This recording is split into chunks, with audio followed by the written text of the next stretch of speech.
ओम शांति। जब आप भगवान के करीब पहुंचते हैं तो 4 पेपर आपके जीवन में आते हैं। जब ये दिखने लगे तो समझ लेना आप भगवान के करीब पहुंच रहे हैं, आपकी परीक्षा हो रही है। भगवान की परीक्षा में फेल मत हो जाना।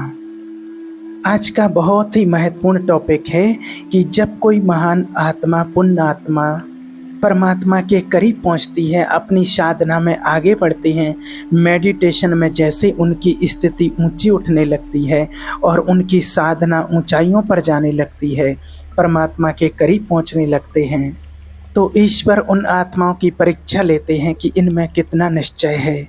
जैसे जैसे आप आगे बढ़ते हैं तो उसको अनेक परीक्षाओं से गुजरना पड़ता है।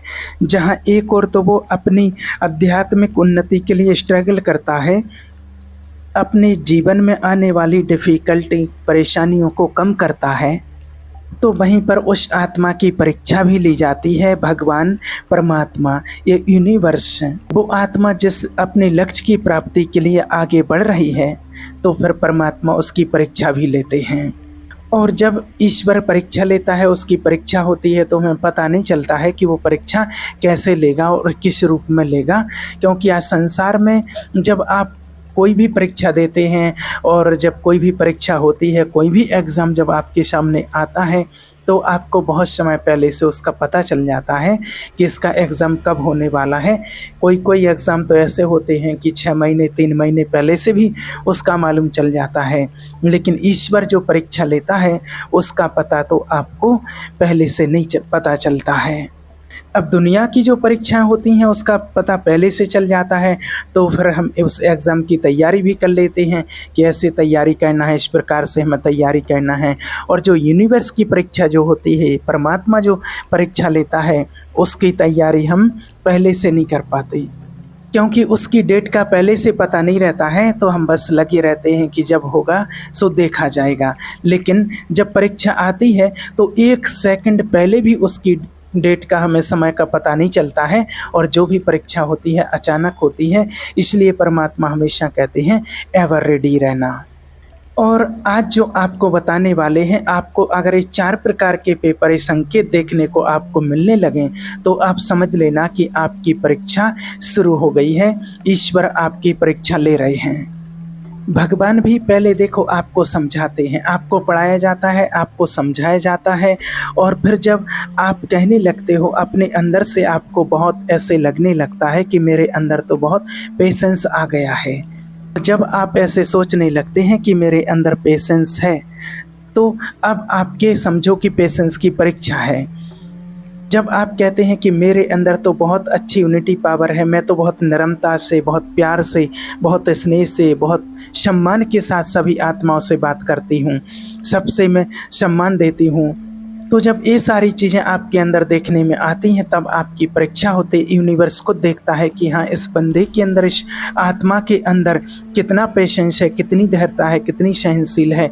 तो उस आत्मा की फिर परीक्षा होती है, क्योंकि जिस रास्ते पर ईश्वर आपको चलाना चाहता है, तो भगवान भी देखता है कि जिस रास्ते पर इसको ले जाना है, उस रास्ते पर जाने के लिए लायक ये आत्मा है या नहीं है, उस रास्ते पर जाने का हक है क्या इसको।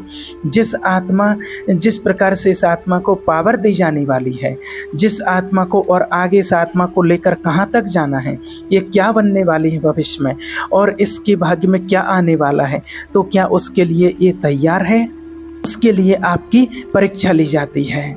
और या पहले आपकी कभी ऐसे परीक्षा हुई है, तो आज इन बातों को आप चेक करते हैं, इन बातों को जांच करते हैं, देखते हैं कि आपकी जैसे ही आप ईश्वर के नज़दीक पहुंचते हैं तो क्या क्या होता है, परीक्षाएं कैसे होती हैं। देखिए, ईश्वर के मार्ग में जैसे ही आप आगे बढ़ने लगते हैं, परमात्मा के करीब पहुंचते हैं, आपकी साधना अच्छी होने लगती है, तो सबसे पहला जो पेपर आता है वो होता है आलस। सबसे पहला आपको आलस शुरू होगा, आलस आना। जो भी साधना आप कर रहे थे, जो भी आध्यात्मिक के नियम का आप पालन कर रहे थे, उसमें आलस आने लगता है। कुछ दिन आप बहुत अच्छी साधना करेंगे, परमात्मा को याद करेंगे, मेडिटेशन करेंगे, बहुत अच्छी ईश्वरीय कार्य की बहुत अच्छी सेवा करेंगे, आप सब कुछ करेंगे। कुछ दिन तक आपका मन मेडिटेशन में बहुत अच्छे से लगेगा और कुछ दिनों के बाद मन की अवस्था फिर ऐसी होने लगती ऑटोमेटिक धीरे धीरे कि अरे बस करो, अब तो बहुत कर लिया है। अब आलस जो है, चाहे आपका साधना में या आप पूजा पाठ नियम से करते हैं तो उसमें पूजा पाठ में भगवान को याद करने में, नाम जप करने में फिर आपका मन नहीं लगेगा। तो ये जो परीक्षा आपकी ली जा रही है, ये आपकी इच्छा शक्ति की जांच करने के लिए परीक्षा ली जाती है कि क्या ये आत्मा आलसी होकर बैठ जाएगी या फिर ये लगातार अपने पथ पर आगे बढ़ते रहेंगे और इस आत्मा के प्रति अंदर से क्या लगन है अपने लक्ष्य की प्राप्ति के लिए। जैसे आप सभी जानते हैं कि दुनिया में परीक्षाएं होती हैं। जब किसी को भी कोई पद दिया जाता है तो वो पद ऐसे ही नहीं दिया जाता है, वो कितने वर्षों से उस पद के लिए तैयारी करते हैं, फिर उनका पेपर लिया जाता है, इंटरव्यू लिया जाता है, उसके बाद जब देख लिया जाता है कि हाँ ये पद संभालने के लायक हैं, तभी उस व्यक्ति को वो पद दिया जाता है।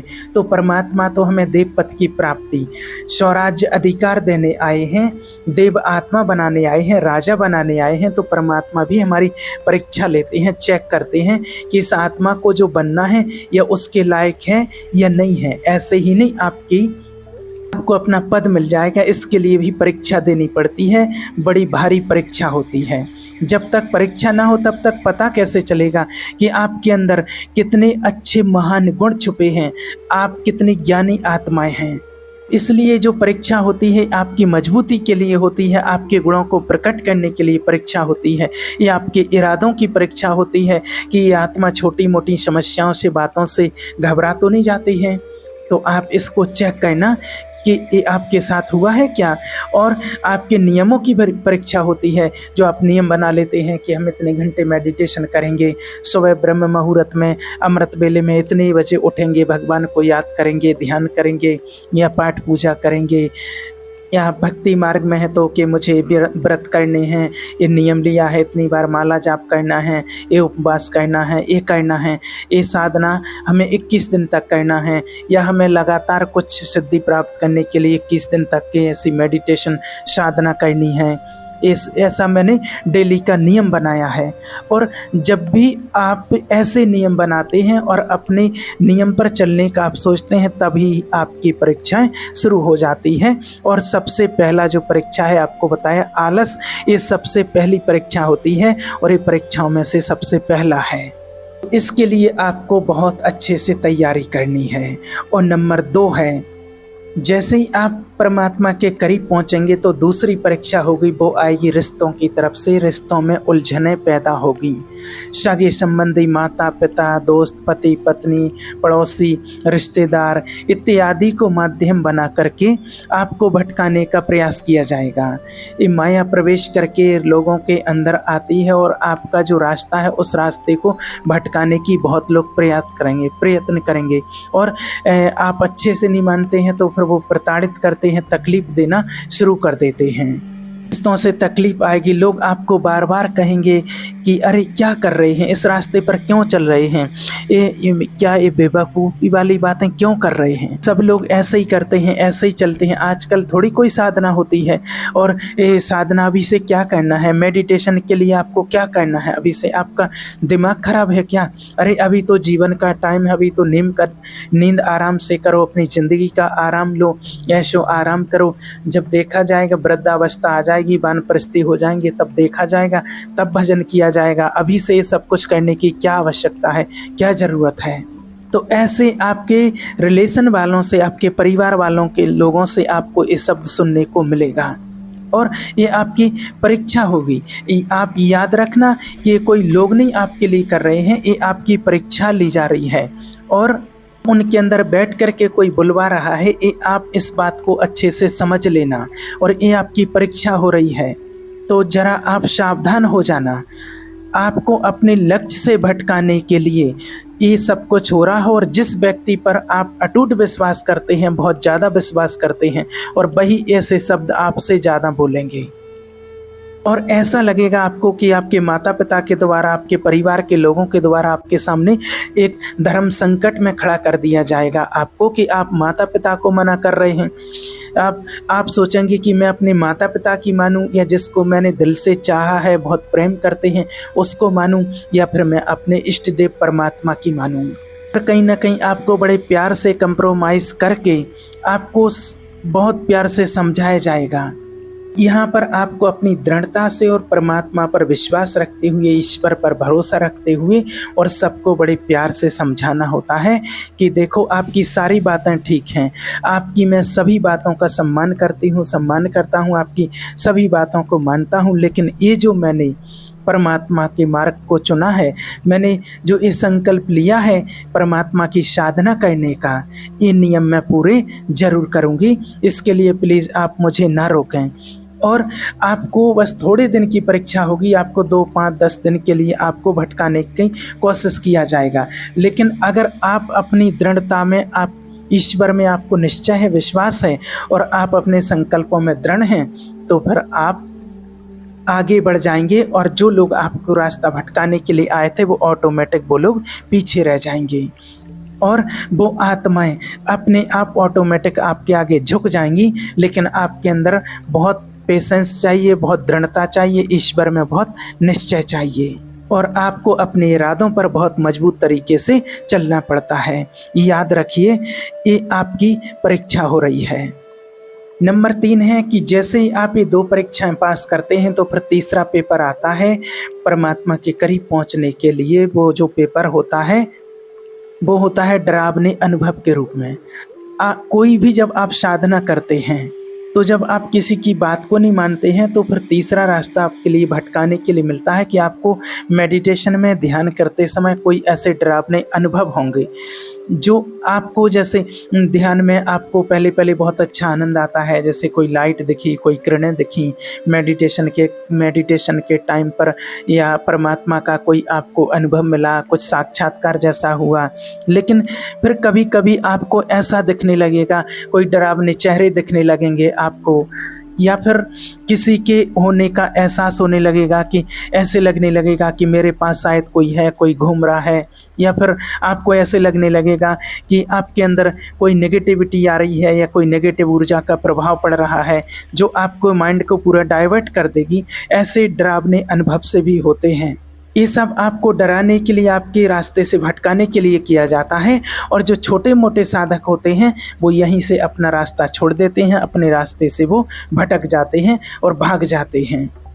कई बार आपको साधना में रुद्र रूप भी दिखाई देने लगते हैं और जब तक आप इन परीक्षाओं को पास नहीं करेंगे, जब तक आप इनसे आगे नहीं, इन पेपरों से पास होते होते आगे नहीं बढ़ पाएंगे, तब तक आप अपने लक्ष्य को प्राप्त नहीं कर पाएंगे। इस बात का हमेशा ध्यान रहे। आप साधना में आगे बढ़ रहे हैं तो हमेशा सोचते रहिए कि परीक्षा तो हर पग पर होगी, हर पग पग पर होगी। कब हो जाए, किस घड़ी कुछ घटना घट जाए, कोई भरोसा नहीं है। कभी भी आपकी परीक्षा आ सकती है। आपका टेस्ट चल रहा है, आपके एग्ज़ाम आने वाले हैं, इस रूप में आपकी परीक्षा ले ली जाए, कोई भरोसा नहीं है। इसलिए आपको अपने आप को संभाल करके और दृढ़ता के विश्वास के साथ ईश्वर में विश्वास करके ही हमें चलना है कि परीक्षा हमारी कभी भी हो सकती है। और जो चौथा और विशेष पेपर आता है वो आता है विश्वास के रूप में, कि आपके विश्वास की परीक्षा ली जाती है, आपके विश्वास को परखा जाता है। ईश्वर आपके विश्वास को परखते हैं कि आप पक्के हो या नहीं हो, ईश्वर में आपका विश्वास है या नहीं है, कि आपको अपने इष्ट देव पर, अपने आराध्य पर, अपने ईश्वर शिव बाबा पर, परमात्मा पर आपको कितना भरोसा है। और कई फिर मेडिटेशन में आपको ऐसे संकल्प आएंगे, ऐसे दृश्य आएंगे कि अरे ये तो बहुत कठिन साधना है, भगवान को पाना, इस मार्ग में चलना तो बहुत कठिन है। अरे इससे अच्छा तो उन देवी देवताओं की साधना कर लो, उनकी पूजा कर लो, ऐसा कर लो, वो तो बहुत सहज है, ये तो बड़ा डिफ़िकल्ट है। और मुझे लगता है कि ये छोड़ करके और वो पकड़ लो, वो बहुत सहज है। और बहुत लोग जो होते हैं और बड़े बड़े जो पथिक हुए हैं और वो यहीं से भटक जाते हैं, यहाँ तक आ जाते हैं और यहाँ से फिर वो भटक जाते हैं, अपना रास्ता छोड़ देते हैं और वो उनको लगता है कि ये वाला रास्ता छोड़ करके वो इजी वाला रास्ता अपना लो, वो सहज है, ये तो छोड़ो इसको, ये तो बड़ा डिफ़िकल्ट है और यहाँ मज़ा नहीं आ रहा है, यहाँ इच्छा पूर्ति नहीं हो रही है, यहाँ जो मांग रहे हैं वो नहीं मिल रहा है। और यहीं पर सबसे बड़ी गलती वो आत्माएं कर देती हैं कि अपने सबसे बड़े इष्ट परमात्मा को छोड़ करके और कोई और छोटे देवी देवताओं की आराधना करने लगते हैं या भूत प्रेतों की पूजा करना शुरू कर देते हैं। यानी कि कोई सिद्धि मिद्धि मिल जाए, कोई छोटे मोटे जुगाड़ू साधन ऐसे अपने जीवन में अपनाने लगते हैं और उसके बाद फिर वो भ्रमित होना शुरू हो जाते हैं। और कई लोग भी पूछने लगते हैं कि आप भाई इतने 10 साल से, 5 साल से, 2 साल से साधना कर रहे हो, मेडिटेशन कर रहे हो, परमात्मा को याद कर रहे हो, आपको क्या मिला है? क्या मिला है? कुछ दिखाओ। क्योंकि लोगों को लगता है कि भाई 2-5 साल करके और इस साधना से फिर कोई चमत्कार हो जाएगा, कोई चमत्कार करेंगे। बस लोगों को ये लगता है कि साधना करके आएंगे और लोगों से कहेगा कि बताओ तुम्हारी क्या इच्छा है, मैं तुम्हारी इच्छा कैसे पूरी करूं, ऐसा चमत्कार करने लगेंगे। तो ऐसा नहीं होता है, इस बात को आप विश्वास कीजिए। हमें कोई चमत्कारी बाबा नहीं बनना है, हम कोई चमत्कारी बाबा बनने के लिए साधना नहीं कर रहे हैं, हम चमत्कारी बाबा बनने के लिए भगवान का ध्यान नहीं कर रहे हैं। आप साधना करते हैं अपनी अंतर आत्मा को जगाने के लिए, अपनी अंतर आत्मा को शुद्ध और पवित्र बनाने के लिए, अपने लक्ष्य तक पहुंचने के लिए, अपने इष्ट परमात्मा तक पहुंचने के लिए। हमारी यहाँ किसी और से कंपटीशन नहीं है कि हमें उससे आगे बढ़ना है कि नहीं, यहाँ तो हमें अपने आप से कंपटीशन है और हमें अपनी बुराइयों पर विजय प्राप्त करके आगे बढ़ना है। अपनी ही नेगेटिविटी से हमें अपनी कंपटीशन होती है, अपनी ही पास्ट लाइफ से हमारी कंपटीशन होती है। अपना विश्वास हमें अपने परमात्मा पर कायम रखना है, हमें अपने आप को बार बार भरोसा दिलाना होता है। मुश्किलें आएंगी, बड़ा मुश्किल है सफ़र, लेकिन हे मुसाफिर तू चलता चल और आगे बढ़ता चल। मुश्किलें तो आएंगी पर रुकना नहीं है, झुकना नहीं है, डरना नहीं है और लगातार इस पथ पर हमें आगे बढ़ते रहना है। चाहे कितनी भी परीक्षाएं क्यों ना आएं, अलग अलग रूपों में परीक्षा होंगी, ना जाने माया किस किस प्रकार से, किस किस रूप में आकर के हमारी परीक्षाएं लेगी, लेकिन हमें आगे बढ़ते रहना है। कभी आपके प्यार से परीक्षा होगी, कभी आपके प्यार के लिए परीक्षा होगी, कभी आपके धैर्य के लिए परीक्षा होगी, कभी अपनी परीक्षा लेंगे, कभी पराय परीक्षा लेंगे। कभी परिस्थितियां आपके सामने ऐसी क्रिएट हो जाती हैं, ऐसी परिस्थितियां पैदा हो जाती हैं, कोई विकट परिस्थिति आ जाती है जब आपको लगता है कि अब तो मन लगेगा कि अब तो विश्वास गया, कि अब तो बिल्कुल डगमग गया, अब तो अपने आप पर ही भरोसा उठने लगता है और सबसे पहले अपना भरोसा छूटता है, फिर परमात्मा से भरोसा टूटने लगता है।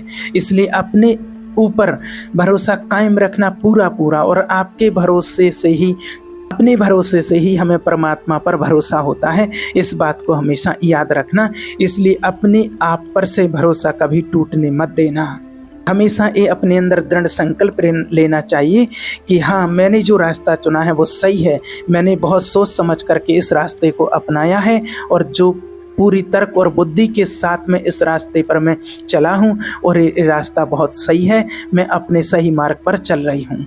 और जब आप ऐसा दृढ़ संकल्प लेकर के चलते हैं तो आपको फिर उस रास्ते से कोई नहीं भटका सकता है।